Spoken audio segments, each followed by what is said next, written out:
네, 여러분 OX 문제풀이 강의 또 바로 시작해 보도록 하겠습니다.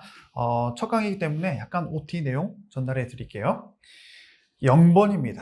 1번도 아니고 0번. 왜 0번일까요? 그만큼 중요하기 때문에 반드시 오늘 이 범위, 여러분들이 뭐 그 하프 강의를 듣고 한다거나 아니면 기본 강의를 듣고 한다거나 했을 때 그 오늘 배웠던 범위만큼 반드시 혼자 먼저 조용히 앉아서 문제를 풀고 나서 해설을 본다거나 강의를 들으십시오. 그거 없이 그냥 해설 강의만 듣겠다. 효율성이 100에서 한 20 정도 떨어집니다. 시간은 똑같이 들어가도 효율성이 너무 떨어지기 때문에 물론 안 하는 것보다 나아요. 근데 할 거면 제대로 하십시오. 아시겠죠? 그리고 이제 만약에 내가 이제 이동 중에 뭐 지하철을 간다거나 또는 지하철을 탔다거나 버스를 타가지고 이동 중에 기본 강의를 듣는다거나 하프 강의 듣거나 아니면 문제풀이를 내가 좀 보고 싶다. 그럴 때는 상관없습니다. 하지만 FM대로 문제 인풋 강의를 같이 하고 그 다음에 이제 문제풀이 강의를 듣는다거나 아니면 문제를 푸는 하나 연습을 할 때는 반드시 혼자 앉아서 그 범위만큼 문제를 풀고 강의를 듣거나 해설을 보시라는 거 정말 중요하기 때문에 강조를 드리고요. 역시나 문제풀이 강의도 한 22강에서 23강 정도 할 거고 매주 2강씩 올라갈 겁니다. 근데 이번 주랑 다음 주만 아마 OX 문제집 때문에 아마 1강 정도씩만 올라갈 거라는 거 양해 말씀드리고요. 하프 강의는 20강인데 왜 22강에서 23강입니까? 라고 여쭤보시면 우리 OX 문제풀이 문제집을 보시면 뒤쪽에 사례형 문제만 좀 따로 모여 있죠. 그렇기 때문에 한두 강 정도가 더 추가가 되는 거예요. 아시겠죠? 자, 그리고 압축 강의와 진도를 맞춰서 저도 똑같이 그날 강의를 진행할 거고요. 효율성 제고를 위해서 전체 문제를 다 같이 풀진 않고 중요 지문들 위주로 풀 겁니다. 하지만 여러분들은 무조건 그 문제를 다 푸셔야 돼요. 아시겠죠? 자, 그 다음 이 강의는 진도 관계 성향이 높기 때문에 1번부터 마지막 번호까지 제가 이제 다 풀지도 않고 중요 문제만 풀지만 그 문제 자체도 다 볼 필요는 없습니다. 여러분들이 기본 강의나 하프 강의도 그렇고 OX 문제도 그렇고 모든 강의가 여러분들이 혼자 1페이지부터 100페이지까지 앉아서 공부만 할 수 있으면 혼자 공부하는 게 가장 효율적이고 가장 빠릅니다. 일단 빨라요. 물론 이제 내가 그 내용을 알았을 때 내용 자체를 모르면 당연히 강의를 들어야죠. 근데 내용을 한번 알았다는 걸 가정했을 때는 혼자 보는 게 가장 빠릅니다. 1페이지에서 100페이지를 1시간 동안 내가 공부했다. 그걸 강의로 들으려면 6강, 7강을 들어야 됩니다. 그렇기 때문에 특히 OX 문제 같은 경우는 여러분들이 혼자 풀고 해설로 이해가 되면은 강의를 안 들어도 될 만큼 그런 식으로 공부하는 게 맞습니다. 뭐 굳이 제 목소리를 듣겠다고 강의를 다 들을 필요는 없다는 거예요. 자, 그 다음 강의에서도 다루지 않고 해설로도 이해가 안 되면은 카페에 질문하십시오. 우리가 물론 이제 그 강의를 듣고 선생님한테 질문을 하는 것 자체는 매우 좋습니다. 수강생으로서도 당연히 권리고 제가 여러분들에게 해줘야 될 하나의 서비스는 맞아요.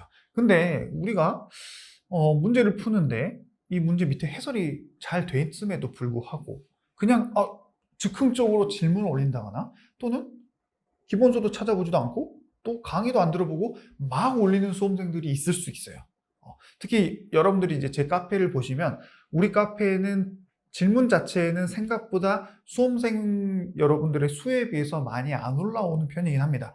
근데 저는 옛날부터 정말 잘 가르치는 선생님이라면 질문을 많이 안 받는, 질문이 들어왔을 때 당연히 설명을 해준 건 맞지만 수험생들이 질문을 많이 안 하면 안 할수록 훌륭한 선생님이라고 저는 항상 평가를 하거든요. 왜냐면 그만큼 의문을 갖지 않을 만큼 강의를 잘했기 때문에 수험생들이 궁금한 게 좀 덜하다는 거거든요. 그래서 뭐 그렇다고 제가 무조건 잘 가르치니까 여러분들이 질문을 안 한다 뭐 이런 건 아닙니다만은 간혹 그 질문을 자주 올리시는 그 수험생분들이 그 특정돼 있긴 합니다. 우리 카페 보시면. 근데 그분들이 어떤 분은 질문을 정말 잘하세요. 내가 이 부분을 설명을 이렇게 좀 더 쉽게 했어야 되는데 안 해서 이렇게 질문하는구나 라고 느끼는 수험생분들이 있고 아니 너무 당연한데 이건 강의를 들었으면 당연히 알 건데 질문을 계속 하시는 분들이 있습니다. 근데 여러분들이 저랑 같이 열심히 공부하시면 여러분들도 그 글을 보면 느낄 거예요. 그렇기 때문에 여러분들이 그 다수의 학생들이 또 보고 있고 뭐 그걸 눈치 보고 여러분들에게 글을 올리라는 뜻은 아닌데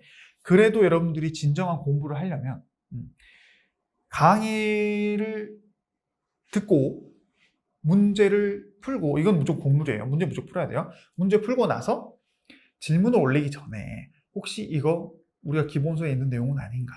왜냐면 기본서를 찾아보는 것도 하나의 공부거든요. 그것도 경험이고 공부고 이게 쌓여서 머리에 기억이 남단 말입니다. 근데 그런 것도 찾지도 않고 강의도 안 보고 무조건 이거 왜 이러는 거예요? 질문도 구체적이지도 않아. 이거 왜죠? 이거 뭐죠? 헷갈리네요. 이거 어떻게 해야 돼요? 이렇게 글을 올리고 하는 것은 여러분 진정한 공부가 아니기 때문에 그런 것들을 좀 신경 써달라는 의미에서 제가 한 번 더 강조를 드리는 거고요.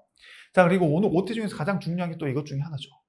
OX 지문으로 공부하는 것과 사지선다, 오지선다, 실제 시험 지문 형식으로 공부하는 것 중에 뭐가 더 좋습니까? 라는 질문 항상 많이들 해주시는데 공부 초반에는 OX 지문으로 하는 게 무조건 좋습니다. 제가 확신드릴 수가 있어요. 그 이유 중에 첫 번째, 지금 단계에서는 모든 지문, 즉 우리가 이제 사지선다면은 1, 2, 3, 4번 지문을 전부 다 하나의 집중도를 똑같이 보고 공부를 해야 돼요. 근데 우리가 인간이다 보니까 사지선다로 공부를 하다 보면 자, 문제에서 1, 2, 3, 4 중에 틀린 걸 고르시오. 자, 1번 했어요.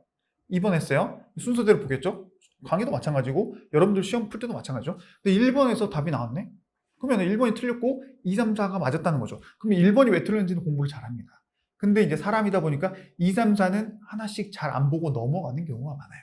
특히 맞은 거 틀린 거를 고르냐 뭐 문제 성향에 따라 다르긴 한데 그렇게 공부했을 때는 지금은 좀 그렇게 하면 안 됩니다. 근데 OX 문제 지문 어때요? 지문 하나하나가 문제이기 때문에 이거는 맞았기 때문에 틀렸기 때문에 이렇게 OX에 따라서 공부를 따로 하진 않습니다. 그렇죠? 집중도가 달라지지 않아요. 그렇기 때문에 여러분 모든 지문에 집중해서 봐야 되기 때문에 사지선다보다는 OX 문제집이 지금 단계에선 더 좋다는 거. 그리고 두 번째, 사지선다 문제, 기출문제를 보게 되면 우리 시험에서도 마찬가지로 하나의 문제에 한 가지 논점이라든가 한 단원 논점만 들어가 있지 않아요.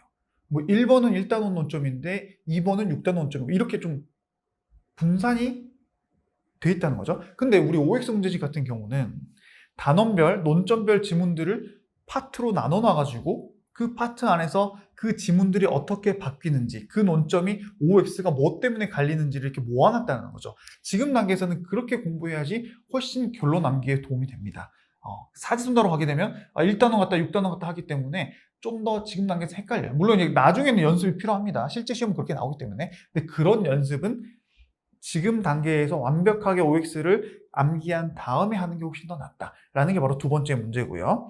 세 번째는 사지선다 형식은 이미 여러분들이 초등학교 때부터 고등학교 때까지, 대학교 때까지 객관식 시험 너무 많이 쳐봤습니다. 그렇기 때문에 간혹, 아니 근데 OX 문제집 형식으로 공부를 하게 되면 사지선다 형식 같은 거 실제 시험에서 좀 당황하지 않을까요? 라고 여쭤보시는데, 아니 사지선다 문제 안 풀어봤습니까? 많이 풀어봤잖아요. 그 형식 때문에 걱정하실 필요는 전혀 없다는 거. 오히려 아까 말씀드렸던 이런 것들, 1단원 나왔다, 6단원 나왔다 이런 형식 때문에 걱정이라면 그거는 파이널 모의고사라든가 나중에 여러분들이 뭐 1년, 2년, 3년치 기출문제 풀 때 그때 연습하는 것만으로 충분합니다. 아시겠죠? 지금부터 사지선다로 굳이 보실 필요가 없다는 거. 물론 이건 약간 좀 성향의 차이긴 합니다.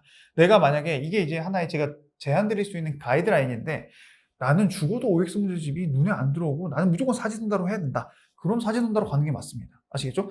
이게 무조건 100% 국룰이라고 제가 말씀드리진 않아요. 하나의 선생님의 참고 사안으로 여러분들이 참고를 하셔가지고 책을 선택할 때 참고를 해라 라고 말씀드린다고 보시면 됩니다. 자, 이제 문제 바로 시작해 보도록 하죠. OX 문제집 10페이지입니다. 10페이지 1번부터 볼게요. 행정은 의이고요. 행정법의 대상이 되는 행정은 실질적 행정만 한다. 말도 안 되죠. 너무 쉬운 문제였습니다. 우리가 실질적 행정, 형식적 행정 둘 다 행정법의 대상으로 보고 있습니다. 아시겠죠? 자, 2번. 이 2번 문제 같은 경우는 어려운 문제는 아닌데 작년에 이 해설을 좀 더 제가 이거보다 좀 간단하게 썼었거든요. 그래서 질문이 되게 많았어요. 그래서 제가 오늘은 좀 같이 풀어보려고 가져왔습니다. 자, 비상계엄 선포, 행정심판의 재결, 대통령령의 재결, 통고 처분은 실질적 의미의 행정에 해당하지 않으나 여기까지 자를게요. 자, 실질적 의미의 행정인지 아닌지만 보면 돼요.